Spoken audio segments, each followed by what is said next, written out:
გასული კვირის ყველაზე მნიშვნელოვანი საზოგადოებრივი და პოლიტიკური მოვლენები.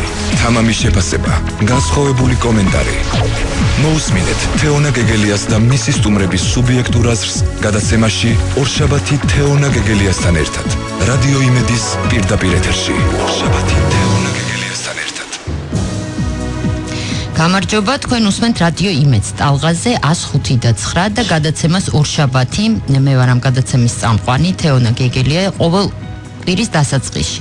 პირველ სამუშაო დღეს თქვენ უსმენთ გადაცემის სტუმრების მოსაზრებებს გასული კვირის და ასე ვთქვათ პირველ კვირის პირველი დღის ყველაზე აქტუალურ პოლიტიკურ და საზოგადოებრივ თემებზე. გასული კვირის ლიდერი ასე ვთქვათ თემებში ჩემი აზრით იყო მაინც საკონსტიტუციო კომისიის დაკომპლექტების თემა, ქართულ პოლიტიკას გულისხმობ, აქ იყო ეს ყველაზე მთავარი თემა ალბათ და ჩვენი სტუმარი დღეს არის ამ კომისიის ახლად დაკომპლექტებული კომისიის წევრი და ასევე ძველი კომისიის წარმომადგენელი ბატონი ვახტანგ ხმალაძე. დიდი მადლობა გადაცემაში მონაწილეობის. დიდი მადლობა მოწვევისთვის. ბატონო ვახტანგ, ჩვენ გვაქვს ახლა საკმარისი დრო იმისთვის, რომ ამ არც თუ პოპულარულ და იოლ საკითხზე ვილაპარაკოთ, საკმარისად დიდი დრო გვაქვს და იქნებ შევძლოთ ასე ვთქვათ, გავაგებინოთ მსმენელს რაშია მთავარი პრობლემები ამ პროცესის. ჩემი აზრით, კონსტიტუცია ეს თავისთავად პრობლემაა ამ ქვეყანაში და ამაზე ბოლო წლები არ ვიცი, მე მგონი რაც 95 წლის შემდეგ, რაც კონსტიტუცია მაშინ ასე ვთქვათ დაამტკიცა პარლამენტმა, ამის შემდეგ სულ გვესმის რაღაც პერიოდულობით, რომ კონსტიტუცია არის დასახვეწი, შესაძლებელი და ასე შემდეგ. ეს არის ერთი პრობლემა და ჩემი აზრით არანაკლები პრობლემაა ის შემადგენლობები და კომისიები, რომლებიც მუშაობენ ხოლმე საკონსტიტუციო ცვლილებებზე. თქვენ იყავით წინა კომისიაში, თქვენ მუდმივად ყველა პროცესში მონაწილეობდით ფაქტობრივად, ხომ? კონსტიტუციის ასე ვთქვათ ცვლილებების მომზადების დროს თქვენ იყავით წინა კომისიაში, ახლა ხართ ექსპერტის რანგში ამ კომისიაში. შეგიძლიათ გითხრათ პირველ რიგში, რომ გასაგები იყოს, რაში ხედავთ კონკრეტულად ამ ახალი კომისიის პრობლემას? თუ აქვს ეს პრობლემა და იმიტომ მე თქვენი ცოტა სკეპტიკური მოსაზრებები წავიკითხე შემადგენლობაზე. მე ასე ვიტყოდი, რომ ამ სკეპტიციზმს, გარკვეული სკეპტიციზმი მაქვს, თუმცა ცოტაოდენი იმედიც მაქვს, რომ იქნებ რამე გამოვიდეს.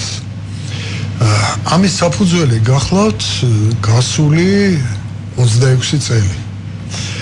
ერთი კომისიის გარდა, რომელიც შეიქმნა 2009-ში, აი 2010 წელს შეტანილი ცვლილებებზე, რომელიც მუშაობდა, მე ყველა კომისიის წევრი ვიყავი. ამ კომისიაში შესვლაზე უბრალოდ უარი ვთქვი, იმიტომ რომ იმ თავითვე აბსოლუტურად ცხადი იყო ჩემთვის, რომ ეს კომისია ან დადებდა ისეთ შედეგს, როგორიც იყო პოლიტიკური დაკვეთა, ხელისუფლების მხრიდან, კონკრეტულად სააკაშვილის მხრიდან დაკვეთა, ან დადებდა ისეთ შედეგს, რომელიც შემდგომ თქვათ, კარგი შედეგიც რომ დაედო, შემდგომ ეს შეიცვლებოდა და უკვე სხვა სახით იქნებოდა მიღებული. ისე არ გიხდეთ ყველაფერი. ორივე გამართლდა. იყო რა, რომ ამ კომისია მოამზადა კანონპროექტი, რომელიც არ შეესაბამებოდა კონსტიტუციონალიზმის აღიარებულ პრინციპებს, ანუ დარღვეული იყო ხელისუფლების დანაწილების წესი და ესეც კი შეცვალეს გაუარესების მიმართულებით უკვე პარლამენტში. ანუ იმ ორი შესაძლო შედეგიდან ორივე უარესი აღმოჩნდა. მთავარი პრობლემა ამ კომისიებისა გახლავთ იმ პოლიტიკური ჯგუფის, პოლიტიკური პარტიის, რომელიც მართავს, რომელიც ხელისუფლებაში არის დაკომპლექტების წესი უმრავლესობა არის ხოლმე. არ ვამბობ მე ამ შემთხვევაში. პირველ რიგში ვამბობ იმას, რომ ამ კომისიების მუშაობაში უпростоრად გადაწყვეტილებებში აშკარად იკვეთებოდა მართველი პოლიტიკური ძალის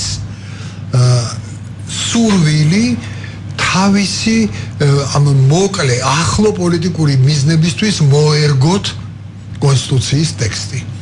და გამომდინარე იქიდან რომ კომისიის შემადგენლობაში უმრავლესობა იყო პრო-სახელისუფლებო, კომისიაც ასეთ გადაწყვეტილებებს იღებდა. ახლანდელი კომისიაც ასეთია.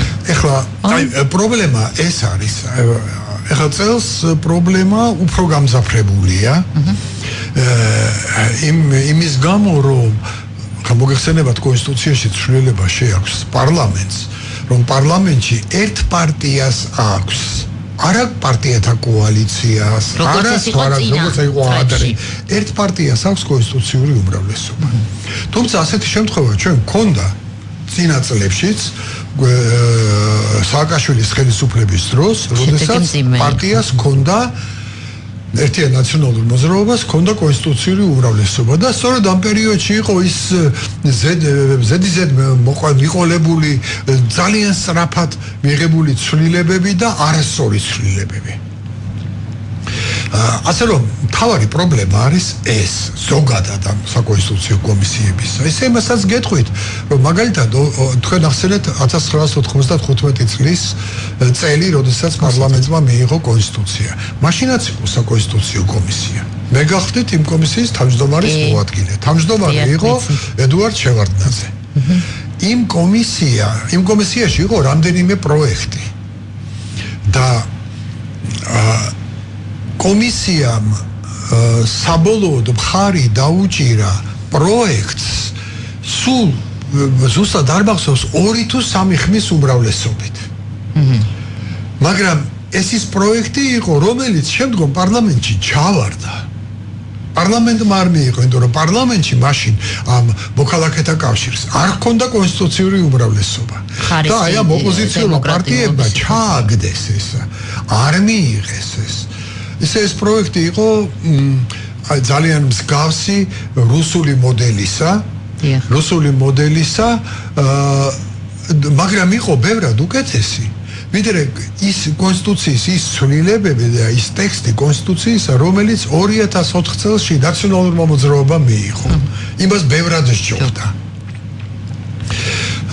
ასე რომ აქ ახლა ჩვენ ასეთი ვითარება გვაქვს. ქართულ ოცნებას შეუძლია ნებისმიერი ცვლილება შეიტანოს კონსტიტუციაში, თუნდაც ყველა სხვა იყოს ამის წინააღმდეგი. მაგრამ ეს იქნება ძალიან ცუდი. ცუდი იქნება ქვეყნისთვის, ბუნებრივია, იმიტომ რომ როცა ყველა წინააღმდეგია, მაშინ მაღალი ალბათობით ასეთი ცვლილება არის არასწორი. და ვინმე მაინც დაუჭერდა მხარს არ შეხედავდა ვინმე მაინც ასე ვთქვათ თავისი ვიწრო ამოცანებიდან გამომდინარე ეს იქნებოდა ცუდი თუმცა თუ მოინდომეს თავისუფლად შეუძლიათ ძალიან სწორი და კარგი ცვლილებების შეტანა კონსტიტუციაში და მაშინ სხვისი დახმარება არ სჭირდებათ რაც სჭირდებოდა წინა პარლამენტში სახელმწიფო კოალიციას, რომელიც რამდენიმე პარტიისგან შედგებოდა, მაგრამ მას არ ჰქონდა არათუ 3/4-იანი, 2/3-იანი უმრავლესობაც კი არ ჰქონდა. ამიტომ მისთვის ძალიან რთული იყო რაიმე ცვლილების შეტანა და ასეც მოხდა. გარდა იმ ორიოდე ცვლილებისა, რომელიც 2013-ში იქნა შეტანილი და რომელთაც ნაწილობრივ გასწორდა მანამდე არსებული ეს შეუსაბამობა ხელისუფლების დანაწილების პრინციპი და სხვა ცვლილებების შეტანა იმ პარლამენტმა ვერ შეძლო. ბატონო ვახტანგ, წინა კომისიასთან დაკავშირებითაც თუ არ ვცდებით, იყო ასეთი პრეტენზია, იმ მაგალითად არასაპარლამენტო ოპოზიციის წარმომადგენლები აცხადებდნენ, რომ ისინი ვერ მონაწილეობდნენ პროცესში სრულყოფილად. მე როგორც ვიცი, ისინი იყვნენ, ხო, წარმოდგენილი? იყვნენ. მაგრამ ამბობდნენ, რომ ხო, რაღაც ეს რატომ არ არის კიდე? ხო. ახლაც იგივე ვითარებაა, ხო? ანუ მე მაინტერესებს ამ კომისიის ლეგიტიმაცია როგორია თქვენი პერსონალური აზრით. გარდა იმისა, რომ უშუალოდ უმრავლესობა გასაგებია უკვე არის ოცნება. მაგრამ აქვს მას ასე ვთქვათ ისეთი ლეგიტიმაცია, რომ შემდგომში რაღაც საკუთრებულ პრობლემები არ შეიქმნება. ლეგიტიმაცია ნიშნავს ზოგადად სამართლებრივი თვალსაზრისით ნიშნავს სამართლებრივი საფუძველი არის თუ არა საკმარისი. ანუ კანონიერია თუ არა ეს კომისია. არა, მაგას ხადია კანონიერია. მაგრამ არის თუ არა იქ წარმოდგენილი, ანუ შემადგენლობა არის თუ არა ისეთი, რომელზეც შეგვიძლია ვთქვათ, რომ ის წარმოადგენს საზოგადოების ვთქვათ, უდიდეს ნაწილს. დიცილად პოლიტიკური სპექტრის კონსენსუსისთვის ეს შემადგენლობა მისაღებია. მე მიმაჩნია, რომ არის ერთი ხარვეზი, სხვა თვალსაზრისით მისაღებია. ჩემთვის და გეტყვით რატომაც, იმ ხარვეზეც ახლა ვეგეტყვით, ამ კომისიაში საკმარისზე და საჭიროზე უფრო მეტი წილით არის წარმოდგენილი პარტია ქართული ოცნება. ამ ერთი პარტიის წარმომადგენელია ბევრი. და მათ შორის ექსპერტებიდანაც ხომ არა, ანუ სხვადასხვა იმათ წმინდად პარტიის წარმომადგენლები. წმინდად პარტიულ კომპონენტზე ვამბობ. ნუ საპარლამენტო უმრავლესობა არის დიდი წილით წარმოდგენილი. დაახლოებით მესამედია. კი, ნახესია და მესამედი არის ძალიან ბევრი. სხვაზე აღარ ვამბობ, რომ თქვათ, ნუ შესაძლებელია იმ ექსპერტების თუ არასამთავრობოების ნაწილი ვიღაცა მიიჩნიოს ქართული ოცნების ხარდამჭერება და ამით კიდევ უფრო იზრდებოდეს ეს წილი, ამაზე არ ლაპარაკობ. პრეზიდენტი რომ არ მონაწილეობს ეს ჩემთვის ძალიან გაუგებრია ეს. პრეზიდენტის სამი წარმომადგენელი არის ამ კომისიაში, მაგრამ უარი თქვეს კომისიის მუშაობაში მონაწილეობაზე. ბატონო ვახტანგ, მე ვიცი რომ თავრობის წარმომადგენელი რამდენია, მიაღწიეთ ყურადღებას. ერთი მინისტრია, მგონი არ ვცდები, ეს არის იუსტიციის მინისტრი არის. არის თავრობის საპარლამენტო მდივანი, მე მგონი და მურჩა. თუმცა ისინი პარტიულად არიან წარმოდგენილი, მაინც ანუ ბევრნი არიან, მათი წარმომადგენლობა არის საპარლამენტარების სახით და პრეზიდენტს მე არ ვიცი, მაგალითად იუსტიციის მინისტრი არის თუ არა პარტია ქართული ოცნების წევრი. ყოველ შემთხვევაში მას პრობლემა არ არის, მაგრამ არ აქვს კონფლიქტი ქართულ ოცნებასთან. ამას გულისხმობ. არა, ვერ იქნება მინისტრია. მინისტრია, ხანერად მინისტრი ვერ იქნებოდა. ეჭვიც კი არ არის, რომ კონფლიქტი აქვს ამის თქმა მინდა. ანუ არ აქვს და წინააღმდეგ. უბრალოდ აქ შევხედოთ წმინდა პარტიულად. წმინდა პარტიული წარმომადგენლობა ჩემი აზრით არის მომეტებული. ეხლა რაც შეეხება პარტიებს, რამდენი ეს საკმარისია თუ არა ამ პარტიების წარმომადგენლობა. როდესაც ასეთ კომისიას ადგენ და პარტიულ წარმომადგენლობაზე ლაპარაკობ, უნდა შეეცადო მოძებნო ობიექტური კრიტერიუმი, რადგან სურველი ბევრია ხოლმე, სხვა საქმეა რომ მე ისინი როცა ხვდებიან კომისიაში, თითზე არ აკარებენ. ხოლმე ამასაც ნამდვილად არ ვაზვიადებ, იმიტომ რომ მახსოვს ნანახი გაქვს ბენჯერ 25 წლის განმავლობაში მაქვს ეს ნანახი. მაგრამ უნდათ რომ იყონ. ასეთი მსურველი არის ხოლმე ბევრად მეტი, ვიდრე შესაძლებელია იყოს. ესეც გავითვალისწინოთ, რომ ზოგიერთი პარტიის უკან საერთოდ არ დგას სამორჩეველი. ეს ძალიან საინტერესოა. და არა პრეტენზია აქვს. ახლა ასეთი კრიტერიუმის მიხედვით შეარჩიეს პარტიული წარმომადგენლობა. თუ საარჩევნო სუბიექტმა, კვალიფიციური სუბიექტები ალბათ. მაგალითად საარჩევნო ბლოკმა, თუ გადალახა 3%, მას ეყოლება წარმომადგენელი. ოღონდ ვისი სახით? ბლოკში პირველი ნომერი პარტია ვინც იყო, ანუ ლიდერი პარტია ვინც იყო, იმ პარტიის წარმომადგენლის სახით. გასაგებია. მე ვფიქრობ, ეს საკმაოდ ნორმალურია. შესაძლებელია რომელიღაც პარტია, რომელსაც აქვს, ასე ვთქვათ, კარგი პოტენციური შესაძლებლობა იმისა, რომ წვლილი შეიტანოს კომისიის მუშაობაში, შეიძლება ასეთი ვინმე აღმოჩნდეს თამაშგარე მდგომარეობაში, მაგრამ ეს განპირობებულია იმითი, რომ მათ ვერ დააკმაყოფილეს კრიტერიუმი, მაგალითად არ ქონდათ 3%-იანი ხარდაჭერა. კარგი, ბატონო ვახტანგ, ახლა რეკლამა გვაქვს. ამ თვალსაზრისით ჩემთვის ნორმალურია. რეკლამა გვაქვს ახლა ეთერში და უკვე კონსტიტუციაზე უშუალოდ გავაგრძელებს ლაპარაკს რეკლამის შემდეგ. ორშაბათი თეონა გეგელიასთან ერთად რადიო იმედის პირდაპირ ეთერში. ჩვენ დავბრუნდით პირდაპირ ეთერში, ვლაპარაკობთ კონსტიტუციაზე და საკონსტიტუციო კომისიაზე, თუმცა საკონსტიტუციო კომისიაზე ვილაპარაკეთ გადაცემის პირველ ნაწილში. ბატონი ვახტანგ ხმალაძე, ამ კომისიის წევრი, ოღონდ არაპარტიული, არამედ ექსპერტის რანგში არის ჩვენი სტუმარი. ბატონო ვახტანგ, პირველი რიგის ამოცანები. აი, ეს გავარკვიეთ, რომ დღევანდ ეს კომისია ხელისუფლების ნების შემთხვევაში შეძლებს როგორც ცუდი, ასევე კარგი გადაწყვეტილების მიღებას და მოდი ეხლა ვილაპარაკოთ კარგის კონტექსტში. ანუ პირველ რიგში რა უნდა გააკეთოს ამ კომისიამ კონსტიტუციურ ცვლილებებს გულისხმობ, რადგან ვიცით რომ ამის გაკეთება შეუძლია. აი რა არის ის ცვლილებები, რაც ძალიან აუცილებელია ამ ეტაპზე. კი ბატონო. ნუ პირველი მინდა ის თქვა რომ აი ცვლილებებზე მსჯელობისას მხედველობაში უნდა მივიღოთ დროითი ფაქტორიც. ამ კომისიის მუშაობის ვადა განსაზღვრული აპრილის ბოლომდე, ესე იგი 4 თვიანი ვადა გვაქვს. თუმცა პარლამენტის თავმჯდომარემ ხორცინ არაფერი უდგას. კი, რასაკვირველია, მაგრამ ამბოცანა ხო ასეა დასმული, რომ ამ 4 თვეში უნდა მომზადდეს ცვლილებები. კი, თუ გაიჭედა, ვადა გაგრძელდება. ესეც არაერთგზის მომხდარა. მაგრამ გამომდინარე აქედან, კარგი იქნება თუ წინასწარ შემოვისაზღვრებით და შევთანხმდებით იმ საკითხებზე, რომლებზეც უნდა იმსჯელოს ამ კომისიამ. და არა ყველა. იცით როგორ არის? მოდი ვთქვათ, ხო ვიცით, ზოგადად რამდენი ადამიანიც არის, იმდენი აზრი არსებობს ხოლმე. და კონსტიტუციაში ბევრი მუხლია. კომისიის ერთ წევს თქვათ ერთ მუხლში რომ მოუნდეს ცვლილების შეტანა, მეორეში, მესამეში, მეოთხეს, მეხუთეში და მეექვსეში და ასე შემდეგ შესაძლებელია ყველაფერზე დაიწყოს საუბარი და საბოლოოდ ვერაფრამდე ვერ მივიდეთ. ამიტომ აქ მე გამოვყოფდი საკითხებს ასე.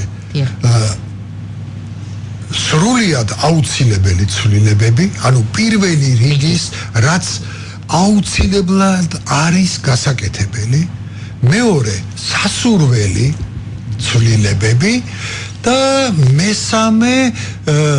მესამე კატეგორიაზე ვიტყოდი რომ არც აუცილებელი, არც სასურველია, ანუ დიდი საჭიროება ამისი არ არის, მაგრამ კარგი იქნებოდა უფრო მეტად, უფრო უკეთ დახვეწისთვის რაღაცა ნორმაში მეტი სიცხადის შეტანისთვის. კი, ამ ნორმას ვიყენებთ ასე, არსებობს ნორმის ინტერპრეტაციებიც, კომენტარებიც, ამიტომ პრობლემა არ არის, მაგრამ მოდი იქნება ასეთი რედაქცია დავწეროთ, რომ ის კომენტარებიც კი საჭირო აღარ იყოს.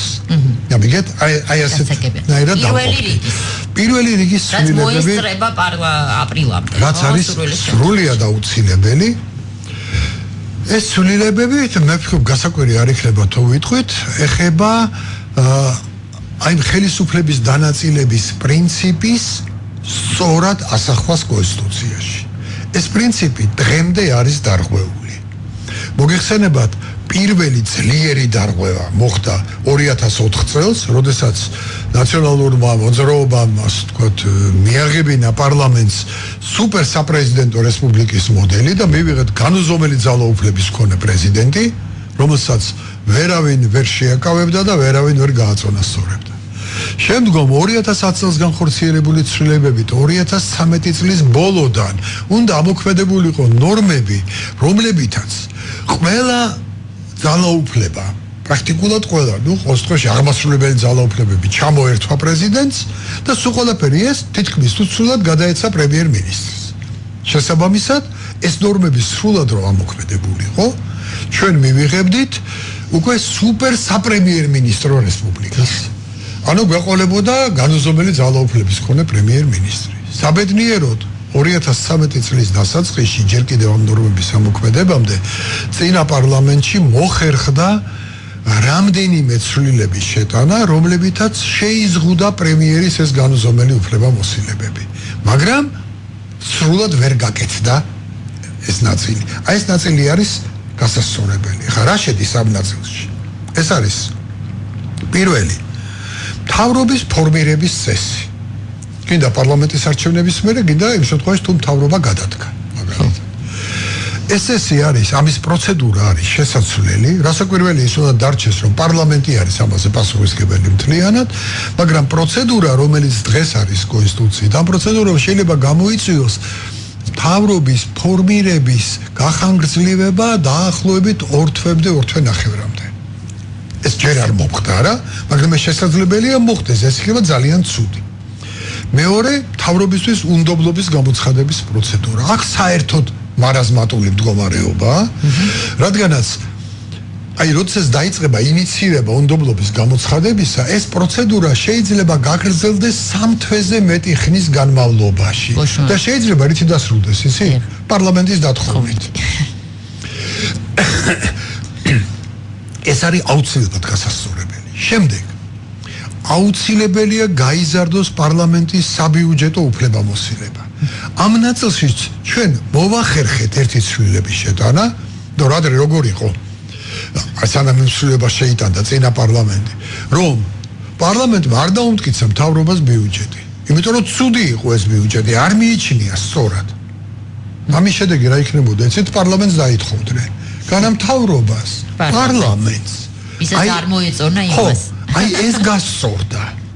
ეს გასწორდა, მაგრამ პარლამენტს დღეს თავისი ნებით არ შეუძლია ერთი რიცხვის შეცვლაც კი კონსტიტუციის ბიუჯეტის პროექტში. ამას წლებია უკვე და ბევრი წელია უკვე ამაზე მიუთითებს ვენეციის კომისია, რომ აუცილებელია გაფართოვდეს პარლამენტის საბიუჯეტო უფლებამოსილება. ეს ნაწილი. შემდეგ პრეზიდენტის არჩევა. შემდეგ უნდა გაძლიერდეს საპარლამენტო კონტროლის მექანიზმები. დევს დღეს კონსტიტუციაში ეს მექანიზმები, მაგრამ ისეა დაწერილი, რომ შესაძლებელი ხდება ინტერპრეტირება არასწორი, ან უგულებელყოფა. მაგალითად კონსტიტუციაში არ წერია არაფერი იმაზე, რომ მთავრობა სისტემატურად უნდა მიდიოდეს პარლამენტში და იძლეოდეს პასუხს პარლამენტის წევრთა მიერ დასმულ შეკითხვებზე. რეგლამენტში წერია, რომ თვეში ერთხელ უნდა ხდებოდეს ეს, თუმცა წინა პარლამენტის დროს არც ერთხელ არ მომხდარა. და მისო მაგალითისთვის გეტყვით, გერმანიაში ყოველ კვირას ხდება ეს. კვირაში ერთი დღეა ამისათვის გამოყოფილი. სადაც მთავრობა სრული შემოდგენობით მიდის, ჩნდება ბუნდესტაგში. ხოლო ალბათ ამიტომაც ცხოვრობენ უკეთ. ამიტომაც მარტო ამის გამო არის. ხადია, რასაკვირველია. ანუ საპარლამენტო კონტროლის მექანიზმები უნდა გაძლიერდეს და მე ვფიქრობ, ერთ-ერთი ყველაზე მთავარი რამ ეს გახლავთ პარლამენტის არჩევნების წესი. ხო, ოღონდ მანამდე ვიტყოდი კიდევ ერთ რამეს. ასევე ვფიქრობ აუცილებელია შეიცვალოს კონსტიტუციის ის ნორმა, რომელიც ამბობს, რომ პარლამენტის ადგილსამყოფელია ქუთაისი. თბილისში. ამას ვამბობ, რატო? მხოლოდ რაციონალიზმის პრინციპიდან გამომდინარე და მხოლოდ საქმიანობის უფრო უკეთ წარმართვისთვის არ შეიძლება პარლამენტი და მთავრობა იყოს სხვადასხვა ქალაქში. ეს არის უაღრესად არარაციონალური. ძალიან ბევრი დრო იკარგება უხმად, ხარჯიც იზრდება, თან ეს ხარჯი არის არარაციონალური ხარჯი. როცა რაც იყო მთავარი ვითომ მიზეზი, რომ იმიტომ გადაგვაქვს რომ რეგიონი განვავითაროთ, მე არ მჯერა რომ უწყებების გადატანით რეგიონები ვითარდება. ამას ეკონომიკის მიხედვით ერთი დასაბუთებული მაგალითი, რომელიც ამბობს, რომ პარლამენტის გადატანამ ქუთაისის განვითარებას შეუწყო ხელი რაიმეში. სხვათაშორის ბატონო ვახტანგ ნიუ-იორკ ტაიმსმა გამოაქვეყნა მაშინ როდესაც სააკაშვილმა ეს გადაწყვეტილება მიიღო, მოიყვანა მაგალითები რომ ქვეყანაში მოხდა და ხდება ესეთი რამ და ნუ დასკვნა იყო ასეთი რომ არსად ამან არ გაამართლა და ძირითადად ამას აკეთებდნენ პოლიტიკური მოტივით იმისთვის რომ თავრობისგან შორს ყოფილიყო. ხო, დღეს რამდენადაც მე ვიცი ასეთი რამ არის სამხრეთ აფრიკის რესპუბლიკაში, სადაც პარლამენტი და მთავრობა ჩილეში გაუკეთებეს და მე დააბრუნეს. ამჟამად მეტი არ არის. დედაქალაქში არ არის პარლამენტი ნიდერლანდებში, ოღონდ არც მთავრობა არის დედაქალაქში. მთავრობას და პარლამენტის ორივე არის ჰააგაში. გასაგებია.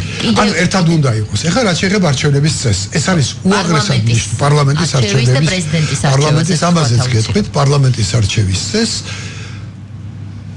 პარლამენტის არჩევის წესი, პრინციპი, რომელიც უნდა იქნეს დაცული, არის ის, რომ არჩევნების შედეგებმა ადეკვატურად, ანუ შესაბამისად ასახოს ამომრჩეველთა ნება.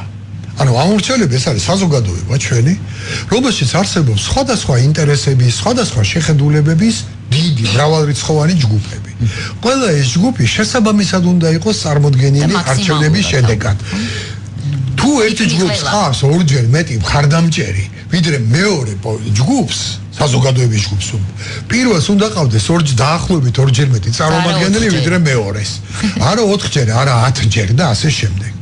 ჩვენი საარჩევნო სისტემა და ეს სისტემა ჩვენ გვაქვს 1990 წლიდან მოყოლებული, გარკვეული ცვლილებებით, მაგრამ თავარი ნაკლი ამისი არის ის, რომ პროპორციული წესით არჩევნების შედეგები და მაჟორიტარული წესით არჩევნების შედეგები აბსოლუტურად არ არის ერთი მეორეზე დამოკიდებული და ჩვენ ვიღებთ ყოველთვის ასეთ ვითარებას. ამა თუ იმ პოლიტიკურმა სუბიექტმა, იქნება ეს პარტია თუ ბლოკი, მიიღო ამომრჩეველთა მხარდაჭერა, თქვათ 35, 40, 50% და მანდატი მიიღო შესაძლებელია ორჯერ მეტი, 70%-ით მეტი, 60%-ით მეტი. მათემატიკა. მათემატიკა ყველაფერი ცხადია, მაგრამ შედეგი არის არა ის, რაც უნდა იყოს. ანუ შესაბამისი წარმომადგენლობა პარლამენტში ეს არ არის დაცული. ეს არის აუცილებლად შესაძლებელი. ეს პარლამენტის ნაწილს რაც შეეხება. ეხლა როცა ჩვენ ლაპარაკობთ ხელისუფლების დანაწილებაზე, აქ შემოდის ეს ინსტიტუტები, რომლებიც არის პარლამენტი, მთავრობა, სასამართლო ხელისუფლება, პრეზიდენტი. აი აქ უნდა იქნეს დაცული წონასწორობა. ანუ არც ერთ ამ სუბიექტს არ უნდა კონდეს ზომაზე მეტი ძალაუფლება და ყველა სუბიექტი უნდა კონტროლდებოდეს სხვა სუბიექტის მიერ. და უნდა არსებობდეს შეკავების მექანიზმები. ანუ თუ რომელიმე ამ სუბიექტმა, ასე ვთქვათ, გადაუხვია კანონს, კონსტიტუციას, უნდა იყოს მექანიზმი, რომელთაც შეაჩერებ ამ გადახვევას, დააბრუნებს სწორ მდგომარეობაში, თან პასუხისმგებლობას დააკისრებ დამრხვევს. აი ეს მექანიზმები არის აღსადგენი. ახლა ჩვენ წავედით მკაფიოდ და ახლაც პარლამენტის თავმჯდომარემ განაცხადა, რომ ჩვენ უნდა შევეცადოთ დავასრულოთ საპარლამენტო რესპუბლიკაზე გადასვლის პროცესი. ანუ მივდივართ კლასიკური საპარლამენტო რესპუბლიკისკენ. კლასიკურ საპარლამენტო რესპუბლიკაში პრეზიდენტს არ აქვს აღმასრულებელი უფლებამოსილებები. ანუ ის ვერც თვითონ ახორციელებს აღმასრულებელ ხელისუფლებას და ვერც ზემოქმედებს აღმასრულებელ ხელისუფლებაზე, ანუ მთავრობაზე. ეს არის მთავარი პრინციპი. მაშინ რა ფუნქცია აქვს პრეზიდენტს? აქედან უნდა ამოვიდეთ. პრეზიდენტის ფუნქცია ჩვეულებრივ საპარლამენტო რესპუბლიკებში, ძირითადი ფუნქცია ეს არის წარმომადგენლობითი ფუნქცია.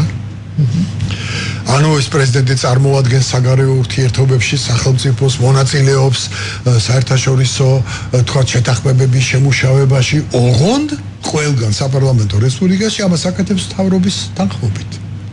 დამოუკიდებელი მოქმედების საშუალება არ აქვს. ამასაც თავისი ლოგიკა აქვს. რატომ? იმიტომ რომ ქვეყნის პოლიტიკას განსაზღვრავს პარლამენტი. პარლამენტი ქმნის მთავრობას. იგი მთავრობა ამ თვალსაზრისით ექვემდებარება პარლამენტს. და პრეზიდენტი ცალკე დგას. და ამიტომ პრეზიდენტმა საგარეო ურთიერთობებში, რომელიც არის ქვეყნის საგარეო პოლიტიკის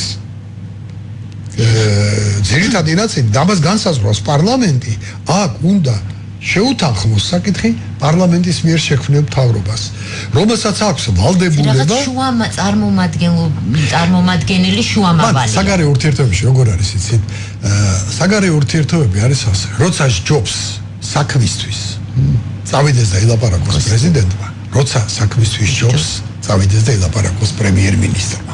ანუ პრეზიდენტი, პრემიერ-მინისტრი, პარლამენტი, ესენი უნდა მოქმედებდნენ შეთანხმებულად ქვეყნის ინტერესებიდან გამომდინარე. ერთ-ერთი მოთამაშეა აუცილებელი. ეს რაღაც სარეზერვოს გავს, ხო?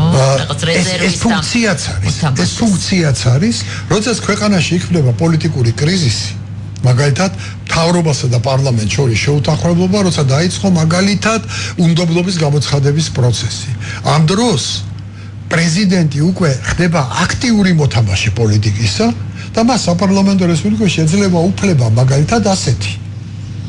განსაზღვროს, როდესაც თქვათ პარლამენტმა ვერ შეძლო ახალი მთავრობის ფორმირება, თუმცა ძოლს უცხადებს უნდობლობას. რა ჟობს საქმისთვის?